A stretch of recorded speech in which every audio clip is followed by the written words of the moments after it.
malaya na. Malaya na mga kapatid, De Lima 'no. Basahin natin 'to na title, kakapasok lang, Diyos ko. Grabe ang nangyari kay De Lima, umamin na, dapat tong malaman ng taong bayan. Sabing gano'n sa title mga kapatid. Mula rito kay Pinas News Insider, panoorin natin 'to at bigyan natin ng reaction video. Ang balita ko mga kapatid 'no, at last daw ay malaya na. Sabing gano'n si dating Senator De Lima. So yan ang ating panonoorin, pero bago yan huwag mong kalimutan mag-subscribe. Click mo na rin ang notification bell para ma-notify kapag may mga bago tayong reaction video tulad nito. So panoorin na natin 'to mga tol.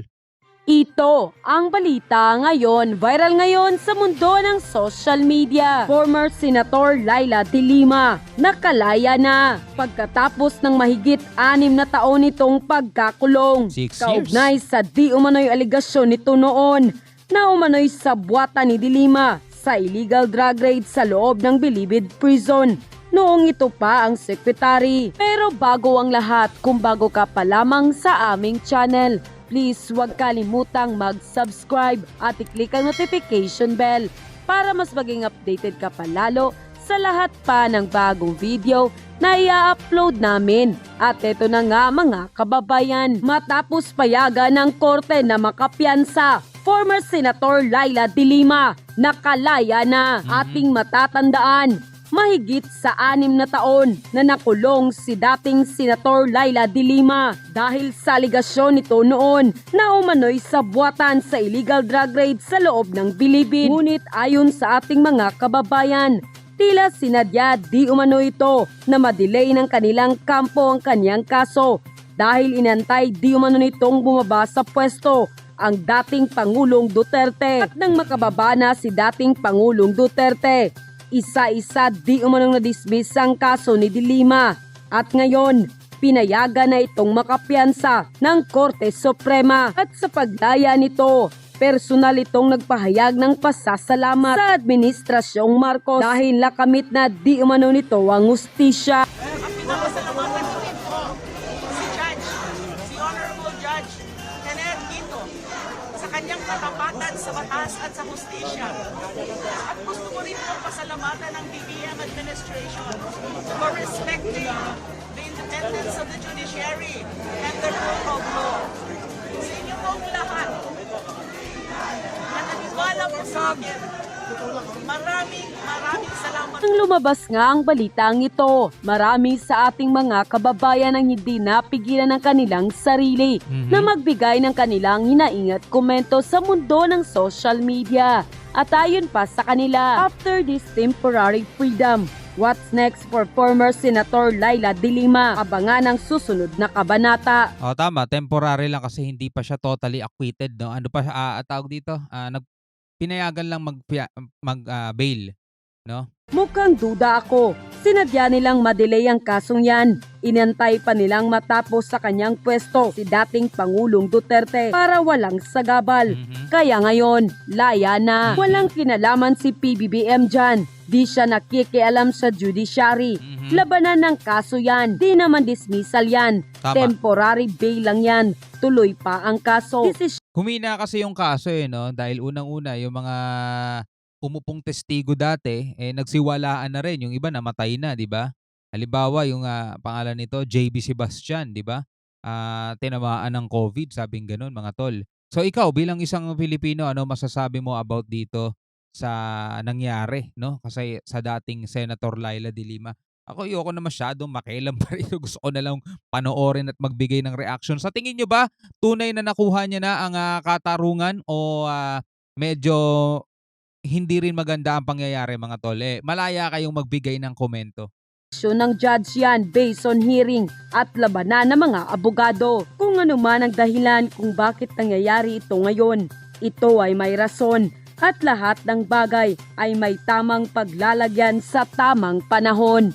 Sa dagdag na mga balita, makalipas ang halos 7 taon na pagkakakulong dahil sa kasong may kinalaman sa illegal na droga at illegal drug trading, pinabura ng Muntinlupa Regional Trial Court Branch 206 ang inihaing petition for bail ni dating Senator Laila De Lima kaninang hapon. Dahil dito ay pansamantalang binigyan ng korte si De Lima ng kalayaan habang dinidinig nito ang kaniyang huling kaso. Nagbayad ang kampo ni De Lima ng halagang 300,000 pesos para sa naturang piyansa. Kabilang rin sa pinayagan ng korte na makapagpiyansa ay ang mga kapwa niya akusado na sina dating Bucor Director Franklin Bucayo, dating AIDS na si Ronnie Dayan at gayon na rin si Jonel Sanchez. Pati na ang umano'y bagman nito si Jose Adrian Dera.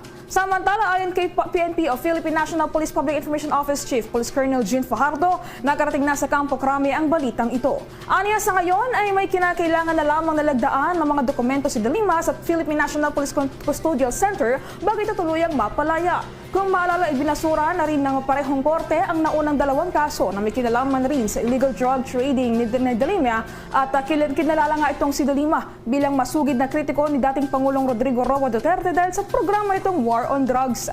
Inaakusahan nito na tumatanggap raw si De Lima ng drug money mula sa mga mayayamang mga bilanggo sa bilibid para gamitin sa kanyang pagtakbo bilang senador.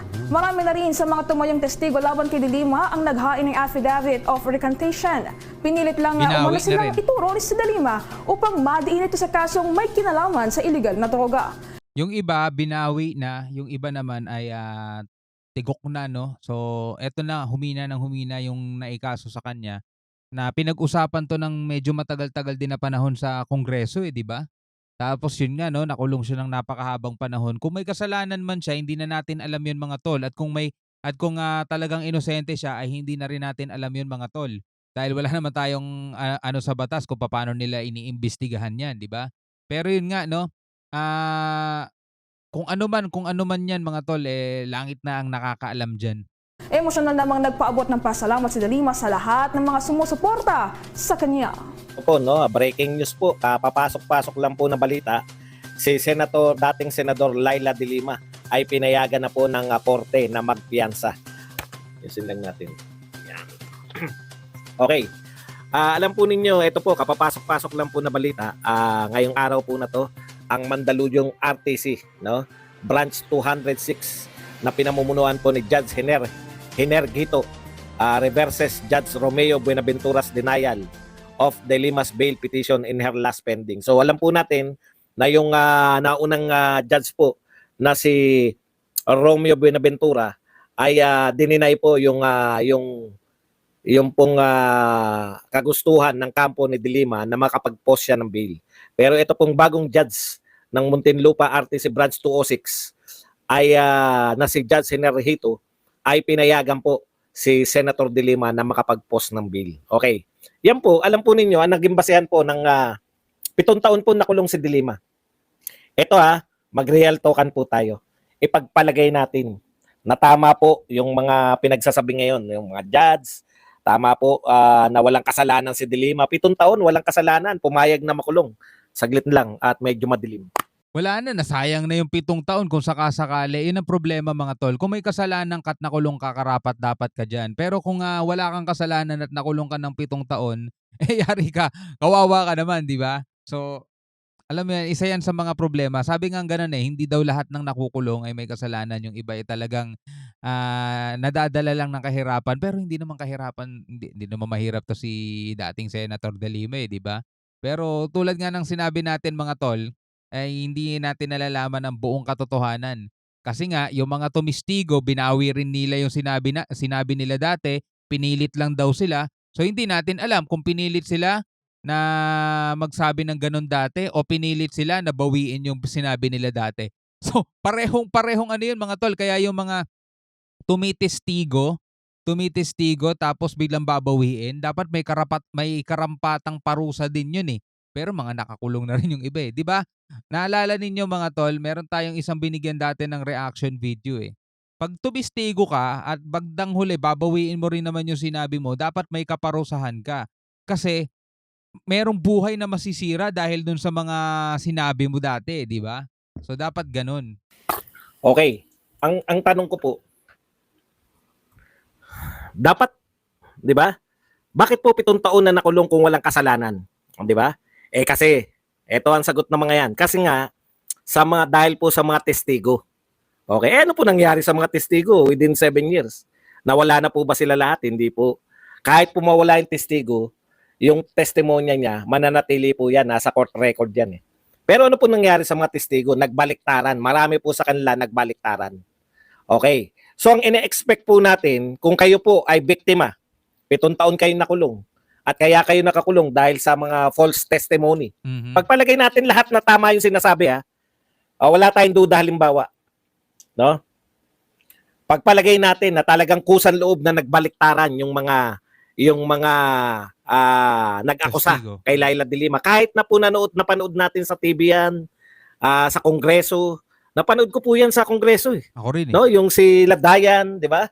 Diyan po yung famous na ano tawag sa ni de Lima, Jonel. Tapos diyan po yung famous line ni de Lima na yung relasyon nila ni Dayan na narinig din po namin ng frailties of a woman, no? Kaya walang duda sa isip ko na merong nangyari rito Mhm. kay de Lima talaga kasi ano eh, live po yun eh. Sa TV pa natin pinanonood nung araw yan eh. 7 years ago. Talagang paulit-ulit po yan. Kahit siguro sa YouTube, makikita nyo po yan ngayon. Okay. Ibig sabihin, nung panahon na ikinulong po si de Lima, wala pong duda sa isip ko eh, na may kasalanan. Kasi ang daming nag-testify sa kanya eh. Sa Kongreso pa po natin na ano yan eh. Sa Kongreso pa muna natin naririnig. Siyempre, pagdating sa korte, hindi po yan binobroadcast, di ba? Wala po sa television yung korte. Pero yung nasa Congress po yan, kitang-kita, nakilala natin si Junel, nakilala natin si Dayan, nakilala natin kung ano po yung nangyayari, no? Dahil po sa pag-iimbestiga ng mga congressman. Kaya po natin sila at nagsalita si de Lima of frailties of a woman, umamin po siya na may relasyon sila ni Dayan, etc. etc. Mhm. Kaya ako wala akong duda noon. O ngayon, di ba kung ikaw ay nakulong dahil sa testimonya, ang una ko pong gagawin, kung ako po yun sasampahan ko po yung kaso. Yun, Yung mga sinasabi tao ko. nag-falsely testify against me. Mhm. 7 years is 7 years. Kaya po yun yung Yun yung sinasabi ko kanina, di ba? Nasayang na yung 7 years mo eh. Dapat may karampatang parusa din yung mga bumawi. At saka yung nakulong, may karapatan siyang kasuhan yung mga yun. Nakulong ako dahil sa inyo eh, di ba? Tapos ngayon, di ba? expect namin. Kasi kung hindi sila makakasuhan, kung walang isasampang kaso sa kanila, dalawa yung testimonya nila, ibig sabihin. Tama. Nagtestimonya sila against then Senator De Lima at nagtestimonya silang pabor. Imposible naman pareho yung nangyari. Mhm. Yung against ka at pabor kay De Lima. Mhm. Meron dong pagsisinungaling. Di ba? O, may kaso po yun. Ang pinakamahinang kaso po nun, perjury. Pareho pong under oath yun. O, yun yung una. At kung ikaw ang biktima, nakulong ka ng 7 taon, hindi ka papayag na walang ikaso dito sa mga to. Kaya pag walang nakasuhan dyan sa mga yan, alam na. Di ba? Alam na kung bakit. Eh kaso, 'di ba kasama din sa mga pinayagan magpiyansa sa Junel, Lagdayan, 'di ba pinayagan din sa mga nakalaya na mga tol eh. 'Di ba? Sinabi kanina dun sa balita, 'di ba? Kasi dalawa yan eh, kung sasabihin ng testigo na pinilit lang daw sila magsalita dati, kaya nila sinabi 'yon, may posibilidad na pinilit ka lang din ngayon bumaliktad. Kasi wala nang kredibilidad kasi bumaliktad ka na eh, nagbago na yung testimonya mo eh. Pero again mga tol, hindi natin alam kung ano ang katotohanan. Pero lumalabas ganun. May posibilidad na pareho yun. Wala nang kredibilidad yung sasabihin mo pa sa ikalawang pagkakataon kasi binago mo na eh. Pero yun nga, dahil nga bumaliktad sila, ay dapat dyan, meron din talagang kaparusahan. 'Di ba? Kasi 7 years is 7 years, sabi nga ganun ni Badong Aratiles eh, 'di ba? Nag-expect tayo na makasuhan. Kung wala pong makakasuhan dyan, sa mga nag-falsely testify, ipinagpapalagay po natin na totoo yung mga sinasabi nila. Kasi the only thing na makakapagpalaya kay De Lima, yung pong pagbaliktad ng lahat ng mga testimonya. Palagay na natin na totoo yun, na bumalik na yung sinasabi nila ngayon, yun ang katotohanan. Sino nag-utos sa inyo para magsinungaling? Mhm. Noon. Dapat malaman natin. Dapat ang unang curious na malaman kung sino yun, si De Lima. Di ba? Bakit hindi niya kasuhan? Walang isa nagsasalita sa nakapaligid kay De Lima, nakakasuhan namin yung mga nag-falsely testify. Mhm. Kasi pag hindi sila kinasuhan, ay alam na naganap. Di ba? Pwede palang bumaliktad, pwede ka palang magdalawang testimonya na wala kang kaso. Tignan niyo yung mga Ito yung naganap na parang gustong sabihin ni Badong, mga tol. kung dati ay nag-testify ka against, 'di ba, kay De Lima, tapos ngayon bumaliktad ka at nag-testify ka na binabawi mo na yung sinabi mo dati at pro De Lima ka na mga tol, 'di ba? May ginawa ka pa ring kasalanan dito sa taong 'to at etong taong 'to hindi dapat magpasalamat sa iyo dahil nakulong pa rin siya ng 7 taon dahil dun sa testify mo. Ngayon kung sasabihin nung nag-testify na inutusan lang siya dati para magsinungaling at eto yung sinasabi mo ngayon, eto na ang totoo, parang wala nang dapat paniwalaan pa doon sa dalawa kasi it's either yan talaga ang tama at mali. Pero alin dun sa dalawa ang talagang dapat paniwalaan at dapat maging mas matimbang sa korte? Yung unang pahayag o pangalawang pahayag? Dapat yung korte ngayon ang titimbang alin ang mas tama rito, alin ang mas dapat mas matimbang, alin ang mas matibay na ebidensya dito sa dalawang testimonyang 'to, 'di ba? Tapos may kaso yung, nag-testify kasi dalawa yung testify niya, isang luma na sinasabing, hindi na daw totoo at etong bago ngayon na sinasabing eto na totoo. Eh, parehong may ebidensya dapat 'yan kasi nga dati kaya siya nakulong kasi may kaakibat na ebidensya 'yon bukod dun sa testimonya lang, 'di ba? 'Di ba? So dapat din talagang kasuhan 'yan ni De Lima, 'di ba? At kasuhan din ng korte kasi binigyan sila ng isipin pa, 'di ba? At, parang niloloko niyo batas sa ginagawa niyo, under oath kayo, eh, 'di ba? Yung mga aktivista na sumuko. Tapos nung ilektad, pwede ka palang magdalawang testimonya na wala kang kaso. Tignan niyo yung mga aktivista na sumuko. Tapos nung hinarap sila sa media, sinabi nila na sila ay inabdak, hindi sila talaga sumuko. Kinasuhan ng AFP, bakit? Pinagmumukhaan yung sinungaling kami. Mhm. Kinasuhan yung mga aktivista na yun. Hindi po pwedeng isa sa atin ang tama at kami ang mali. Tama. Samantalang kayo yung sumuko. Yun po, paglilinis po yun ng AFP na dito sa dalawa na to, sinampahan nila ng perjury. Ito po, 7 taon ka nakulong. Imposible naman. Ha? Imposible naman.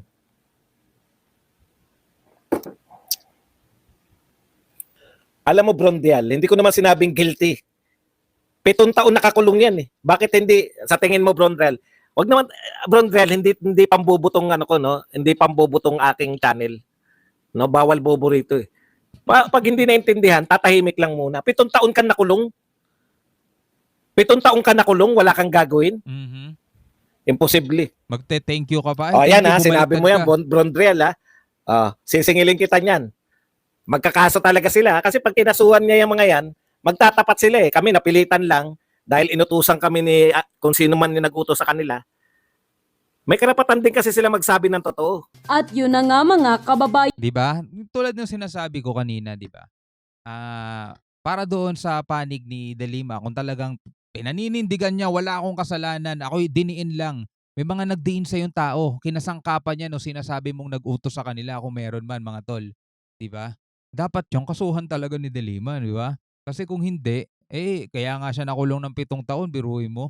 Naging senator siya pero hindi niya na igawa ang pagiging senator niya dahil doon sa mga yon. 7 years mga tol, 'di ba? Kung 30 ka nakulong, 37 kang lalaya. Ang daming opportunity, ang daming mga bagay ang nawala sa 'di ba? Tapos magte-thank you ka doon sa mga bumaliktad, hindi, kasuhan mo sila, 'di ba? So ikaw bilang isang Pilipino, ano ang masasabi mo? Hanggang sa muli mga kapatid, ako nga pala si Shobal D. Peace out.